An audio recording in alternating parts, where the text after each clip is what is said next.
കേരളത്തിലെ ഭവന നിർമ്മാണ വകുപ്പിൻ്റെ ഭാഗമായിട്ടുള്ള housing board, state housing board ആദ്യമായി നടപ്പിലാക്കുന്ന വളരെ ശ്രദ്ധേയമായൊരു പദ്ധതിയാണിത്.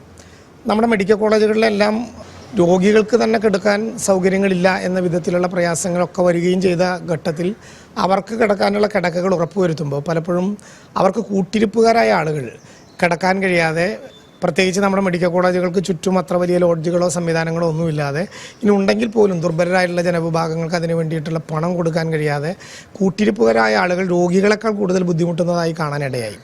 ആ ഒരു ഘട്ടത്തിലാണ് ഭവന നിർമ്മാണ വകുപ്പ് മെഡിക്കൽ കോളേജിനോട് ചേർന്നുള്ള ആരോഗ്യ വകുപ്പിൻ്റെ തന്നെ സ്ഥലങ്ങളിൽ പൂർണ്ണമായും സംഖ്യ ഭവന നിർമ്മാണ വകുപ്പ് ചെലവഴിച്ച് ഭവന നിർമ്മാണ ബോർഡിനെ കൊണ്ട് ആശ്വാസ വാടക വീടുകൾ ആരംഭിക്കണം എന്ന് തീരുമാനിച്ചത്. അതൊരു ആശയമായിരുന്നു. തുടക്കത്തിൽ ഈ ആശയം വരുമ്പോൾ ഈ വിധത്തിൽ ഉയർന്നു വരുമെന്ന് ഞങ്ങൾ പ്രതീക്ഷിച്ചില്ല. പക്ഷേ ഇപ്പോൾ വലിയ സ്വീകാര്യതയാണ് അതിന് കിട്ടിക്കൊണ്ടിരിക്കുന്നത്. ഇന്നിപ്പോൾ മെഡിക്കൽ കോളേജിൽ, തൃശ്ശൂരിലെ മെഡിക്കൽ കോളേജിൽ ആശ്വാസ വാടക വീട് സാധാരണക്കാരായ ആളുകൾക്ക് വേണ്ടി തുറന്നു കൊടുക്കുമ്പോൾ ഇതോടൊപ്പം തന്നെ ആലപ്പുഴയിലും കണ്ണൂരിലെ പരിയാരത്തും ഇതുമായി ബന്ധപ്പെട്ട നിർമ്മാണ പ്രവർത്തനങ്ങൾ നടന്നു വരികയും രോഗിയുടെ OOIP ടിക്കറ്റ് അടക്കമുള്ള രേഖകൾ കാണിച്ച് അവിടെയുള്ള റിസപ്ഷനുമായി ബന്ധപ്പെട്ടാൽ അതനുസരിച്ച് ആ റൂം അനുവദിക്കും.